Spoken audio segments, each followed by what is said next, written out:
అరే ఏంట్రా ఇది? ఇంకా సబ్స్క్రైబ్ చేసుకోలేదా? సబ్స్క్రైబ్ చేసుకుని ఆ బెల్ ఐకాన్ కొట్టండి. ఏపీ పాలిసెట్ 2024కు సంబంధించి ఫైనల్లీ మనకి అప్డేట్ అయితే రావడం జరిగింది. ప్రాథమికకి అయితే రిలీజ్ చేశారన్నమాట. దాన్ని ఏ విధంగా డౌన్లోడ్ చేసుకోవాలి మీకు స్టెప్ బై స్టెప్ ప్రాసెస్ మొత్తం ఈ వీడియోలో డీటెయిల్గా చెప్తాను. అండ్ అలాగే మనకి ఏపీ పాలిసెట్ ఫైనల్కి కూడా ఈ నెల 5వ తారీఖున రిలీజ్ చేయబోతున్నారన్నమాట. మనకి న్యూస్ పేపర్ ఆర్టికల్లో కూడా ఈ న్యూస్ అయితే పబ్లిష్ చేయడం జరిగింది. మనకి ఫలితాలు కూడా మే 10వ తేదీలోపు అయితే వచ్చేస్తాయి. మనకి ఫైనల్కి మే 5న రిలీజ్ చేస్తారు, ఇది గుర్తుపెట్టుకోండి.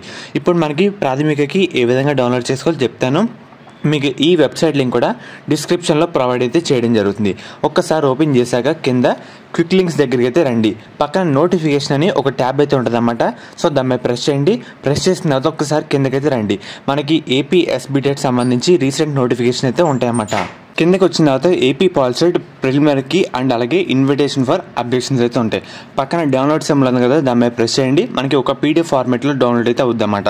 దాని మీద ప్రెస్ చేస్తే మనకి ఇక్కడ కీస్ అయితే ఉంటాయి 4 సెట్లకు సంబంధించి. ఒకసారి చూస్తున్నారు కదా, మనకి దీంట్లో కనుక ఏమైనా అబ్జెక్షన్స్ కానీ ఉంటే మనకి ఈమెయిల్కి అయితే మెయిల్ చేయాలి. అది కూడా ఇప్పుడు మే 4th కంటే ముందుగానే ఈమెయిల్కి అయితే మెయిల్ చేయాలన్నమాట. ఇప్పుడు మనకి ఆన్సర్లు అయితే చూద్దాం. మనకి set A, set B, set C, set D ఈ విధంగా అయితే ఉంటుంది. Question number answer, question number answer ఈ విధంగా మనకి 120 బిట్స్ అయితే ఉంటాయన్నమాట. సో చూసుకోండి, దీంట్లో ఏమైనా తప్పులు కానీ అబ్జెక్షన్స్ కానీ ఏమైనా ఉంటే కనుక వన్స్ మీరు ఆ మెయిల్కి అయితే మెయిల్ చేయండి మే 4th లోపు. ఒకసారి ఇవన్నీ చూసుకోండి. మీకు ఏ సెట్ అయితే అది ఒకసారి వెరిఫై చేసుకున్న తర్వాత ఓకే అనుకుంటే పర్లేదు. ఏమైనా అబ్జెక్షన్స్ కానీ ఉంటే మెయిల్ చేయండి. సో ఫ్రెండ్స్, ఈ విధంగా మీరు రాసిన క్వశ్చన్ పేపర్కి ఆన్సర్ అయితే వెరిఫై చేసుకోవచ్చు అన్నమాట.